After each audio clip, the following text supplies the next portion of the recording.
बहुत सारे बच्चों को ट्रिग्नोमेट्रिक फंक्शन की वैल्यू निकालने के लिए बहुत तकलीफ होती है, याद रखना पड़ता है, भूल जाते हैं, एक भी वैल्यू गलत हो गई तो फिर हमारा पूरा आंसर गलत हो जाता है।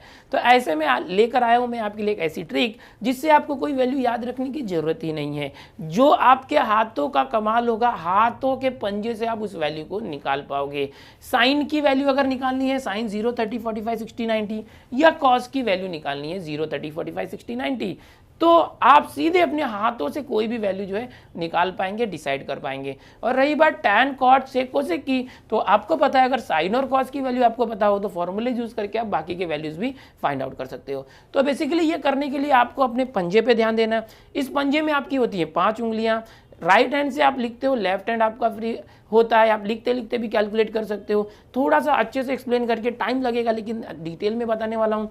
इसको समझना है 0 और ये है 30, ये है 45, 60। वैसे उंगलियों के नाम तो आपको पता ही है, thumb finger, index finger, middle finger, ring finger, इसको स्मॉल फिंगर बोल सकते हैं।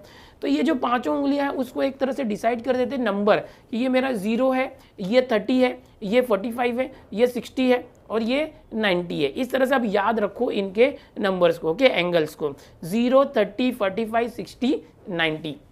अब करना क्या है कि जो भी वैल्यू निकालनी होगी, अगर मुझे 30 बोला जाए तो इस उंगली का रेफरेंस लेना, 45 पे ये उंगली, 90 बोला तो ये स्मॉल फिंगर, ठीक है। अब यहाँ पर समझो कि मैं साइन 30 निकालना चाहता हूँ, साइन 30 की वैल्यू में निकालना चाहता हूँ, तो इस फिंगर की मदद लो, चलो पाम की मदद लो। 30 कहाँ पर है, 0, ये 30 है, इस 30 वाले फिंगर को मैंने फोल्ड कर दिया, ठीक है। अब इस 30 के इस तरफ कितने फिंगर बचे हैं, लेफ्ट साइड में, तो लेफ्ट साइड में 1 फिंगर है। याद रखो लेफ्ट साइड में देखना है, साइन जब देखोगे तो, कॉस जब देखोगे तो राइट साइड में देखना। तो इस जो है ये फिंगर है, ओके, इंडेक्स फिंगर के इस तरफ 30 वाला जो फिंगर है इसके इस तरफ एक ही उंगली बची है। तो आपको साइन 30 की वैल्यू लिखते समय क्या करना है कि 1 फिंगर था, हमेशा उसको रूट में लिखना है, जितने भी फिंगर्स होंगे उसको रूट में लिखना है, और अपॉन में हमेशा 2 दे देना है, हमेशा अपॉन 2 आएगा। ये हो गया √1/2। 1 का स्क्वायर रूट क्या होता है, 1 होता है, तो ये हो गया, समझ में आया। अगर समझो कि मैं बोलूँ साइन 60, साइन 60 फिर से देखो 0, 30, 45, 60, तो इस फिंगर को अगर मैं मोड़ देता हूँ यहाँ से 60 को, तो इसके इस तरफ कितनी उंगलियाँ बची हैं, 1, 2, 3, कितनी बची, 3, तो यहाँ पर 3 ले लो और इसको हमेशा रूट करना है और अपॉन में 2, तो ये साइन 60 की वैल्यू आ गई। अगर समझो आपको निकालना है साइन 45, तो साइन 45 कैसे करोगे, फिर से 0, 30, 45, यानी ये मिडल फिंगर, 45 के इस तरफ 1, 2 फिंगर है, देखो 2 फिंगर है, तो आप क्या करोगे 45 के लिए रूट में लिखोगे √2/2, ठीक है।